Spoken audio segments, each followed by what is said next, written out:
Bismillahirrahmanirrahim. Assalamu alaikum, everyone. First of all, I will I'm very thankful to organizers of PSP for giving me this opportunity to share my experience and share my thoughts on this forum, and especially in front of young people like residents as well as my teachers and senior faculty present over here. And thank you very much, by the way, thank you very much for your kind introduction for me. I am Dr. Shiraz Hassan. I am currently working as medical director in Rajab Tayyib Erdogan Hospital in Muzaffargarh, that is being managed by IHHN. So I have been associated with IHHN for last 10 years, and we have a residency program for the last 5-6 years now. And I have a background of medical education. I have certification in health professional education, and as well as I have a certification in quality improvement and patient safety as well. We will start our talk in a minute or so. तो जो आज हमारे topic of discussion है, I think I am audible to all of you without speaker. हमारा जो topic है वो है learning environment in a medical unit. तो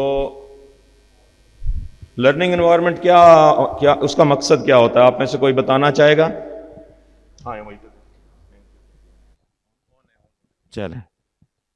और प्रेजेंटेशन,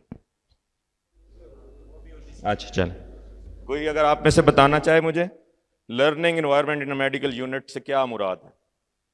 अच्छा, दो छोटे छोटे ना, मैं जब तक ये हमारी प्रेजेंटेशन चलती है, I am lucky to have some time, दो छोटी छोटी चीज़ें आपसे शेयर करता हूँ। आज से कोई 10 साल पहले जब मैंने इंडस हॉस्पिटल ज्वाइन किया तो हमने वहाँ पे रिससिटेशन के कुछ कोर्सेज शुरू किए BLS का। तो एक डॉक्टर साहब ने बताया हमें जैसे गपशप में कि निश्तर हॉस्पिटल की इमरजेंसी में एक दफ़ा आफ्टर मिडनाइट एक प्रोफेसर साहब को लाया गया।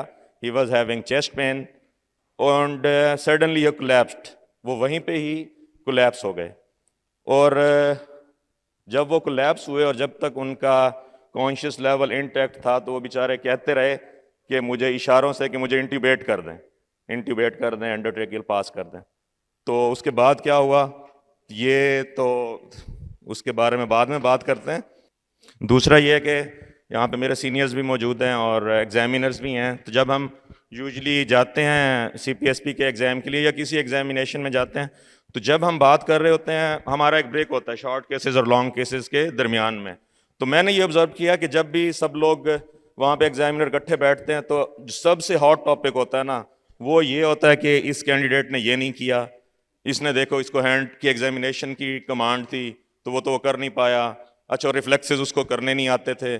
तो ये सारी बातें मैं उस पर सोचता हूँ कि उसमें उस रेजिडेंट बेचारे का कितना कसूर है अकेले। We all of us are part of that learning circle actually, and we have a more important role to play for creating this learning environment in a medical unit.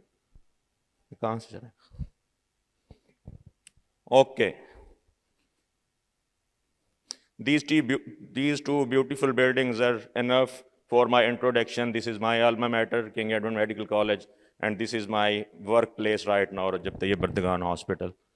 और आज हम क्या डिस्कस क्या करने जा रहे हैं कि लर्निंग इन्वायरमेंट एक मेडिकल यूनिट में क्या होना चाहिए। जैसे डॉक्टर नईम ने कहा कि हम कोई थियोरेटिकल चीज़ नहीं करेंगे, जल्दी से हम कुछ प्रैक्टिकल चीज़ें करेंगे। अगर आप किसी भी यूनिट में इस वक्त रजिस्ट्रार हैं या आप सीनियर रजिस्ट्रार हैं या उससे ऊपर कंसल्टेंट हैं, प्रोफेसर हैं, एसोसिएट प्रोफेसर हैं, आप प्रेसिडेंसी प्रोग्राम को देखते हैं और आप चाहते हैं कि आपके जो ट्रेनी है वो अच्छे ट्रेन हो, और आप ये भी चाहते हैं कि आप वो प्रोफेसर ना हो जो इमरजेंसी में आए थे और उनको इंट्यूबेट करने वाला कोई नहीं था, तो फिर ये प्रेजेंटेशन आपके लिए। तो आप इसको, हम बहुत ज़्यादा लंबा टाइम नहीं लेंगे। ये स्लाइड मैं कुछ देर के लिए लगा के रखूँगा, आप लोग इसको देख लें। This is the model of a modern medical unit. आपने इन 4 पिलर्स पे, तो हमारा टारगेट ऑडियंस रजिस्ट्रार और उससे ऊपर के जो लीडरशिप रोल पे हैं इस वक्त अपने डिफरेंट क्लिनिकल यूनिट्स में, उनके लिए है ये बेसिकली टारगेट। वो हैं रेजिडेंट्स के लिए इसलिए कि वो इसे देखें, इसके मुताबिक अपनी जो प्लान है उसको अलाइन करें और अपने सुपरवाइजर्स को मजबूर कर दें कि हमें इस प्लान पे चलाएं। तो हम ये 4 पिलर डिस्कस करेंगे जल्दी जल्दी से। क्लिनिकल सर्विस पेशेंट को देनी कैसे है, क्वालिटी उसकी कैसे मेंटेन करनी है, एकेडमिक्स कैसे चलाने हैं, रिसर्च कैसे करनी है। And personally I am interested in this part, quality and patient safety. तो इसको जरा थोड़ा डिटेल में कर लेंगे, बाकी चीजें देखेंगे, क्योंकि ये चीज है जो हमारे यहाँ मिसिंग होती है। अच्छा, देखने की बात ये है कि these 4 entities, they are not different separate entities actually. They are overlapping with each other. They will affect each other in an efficient way. तो हम आगे चलेंगे, वन बाय वन देखेंगे। आपने थोड़ी देर मैंने इसलिए कहा आप देख लें कि चारों कॉर्नर्स किसी ना किसी को, किसी बॉडी को रिपोर्ट टू हैं। जैसा कि क्लिनिकल सर्विसेज हैं, एकेडमिक्स पीजीएमई को रिपोर्ट करती है, रिसर्च कमेटी को, और क्वालिटी QMD एक होता है, क्वालिटी मैनेजमेंट डिपार्टमेंट, उसको। अच्छा, पेशेंट के लिए सर्विसेज क्या है? पेशेंट के लिए सर्विस वो है जो हम दे रहे होते हैं, जिस पे हमारा वार्ड चलता है। पेशेंट जो है वो हमारे वार्ड की बेस है, पेशेंट केयर। उसको कैसे चलाना है, इसमें 4 चीजें हम क्विकली मूव ऑन करेंगे। पेशेंट हम सब देखते हैं, हम ख्याल भी रखते हैं, हमारा दावा होता है कि हम उनको जो है क्वालिटी केयर देंगे। वो क्या देनी है, उसको स्ट्रीमलाइन कर दें। अगेन मैं एम्फेसाइज करूंगा, the role of electronic medical record is very important. Every unit should have HAMS और वट एवर इस टाइप का कोई भी सॉफ्टवेयर, कोई तरीकाकार। अगर नहीं है अपने सर्कमस्टांसेस में तो हम मैनुअल भी काम कर सकते हैं। करना हमने क्या है वो आगे देखेंगे।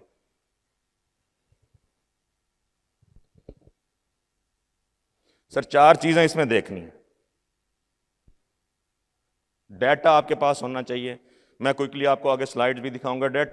डाटा में क्या होगा, आपके वार्ड में मरीज क्या आते हैं, आपकी ऑक्यूपेंसी क्या है, आपके पास रिसोर्सेज कितने हैं, आपके जो है वो एवरेज लेंथ ऑफ स्टे कितना है, इस सब का आपके पास डाटा होना चाहिए।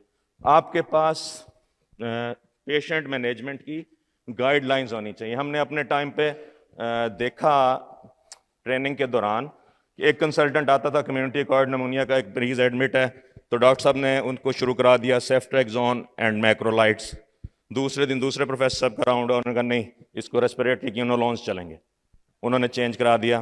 पेशेंट अभी अपने दिन गिन रहा था, तो एक प्रोफेसर साहब आए तो उन्होंने कहा कि नहीं, इसको हम टेंजोलीवो स्टार्ट कराएंगे। तो ये जो डिफरेंस है, यूनिफॉर्मिटी ना होना, ये आपके पेशेंट केयर को इफेक्ट करता है। और इसके लिए आपके पास clinical practice guidelines that should be validated and that should be reviewed regularly by some existing body और एक्सपर्ट बॉडी, वो होनी चाहिए। लीडरशिप स्ट्रक्चर का आगे डिस्कस करते हैं, वो मैं आपको दिखाऊंगा। और पॉलिसीज क्या होंगी हमारी। सर ये एक मेडिकल वार्ड का डाटा है, ये है इंपॉर्टेंस EMR की। आपको 1 मिनट में ये दे देता है कि आपके पिछले साल में टॉप 10 डायग्नोसिस क्या थे। मैंने इसके मुताबिक अपना वार्ड के जो हमारे रिसोर्सेज हैं उनको मैनेज करना है। उनको हमारा HR कैसा काम करेगा, मैंने अपने रेजिडेंट्स को पढ़ानी कौन सी चीज़ें हैं, कौन से मेथड कराने हैं, वो इस पर डिफाइन होंगे। ये है ऑक्यूपेंसी, हमारे मरीज़ कितने आते हैं, एवरेज लेंथ ऑफ स्टे कितना है। बहरहाल ये आपके पास डाटा होना चाहिए। ये clinical practice guidelines. Actually one thing I would like to emphasize that whatever I will share my experience here, that is based on and validated by real lifetime experience of a tertiary care unit for last 6 or 7 years. That things are being implemented in our unit as well as many medical units of this country. तो ये है वो clinical practice guidelines. ये आमतौर पे ward के अंदर मौजूद होनी चाहिए, आपके डेस्कटॉप पे पड़ी होनी चाहिए, आपके रेजिडेंट ये देख सकें जब भी ज़रूरत हो। And that they should be uniform for every patient.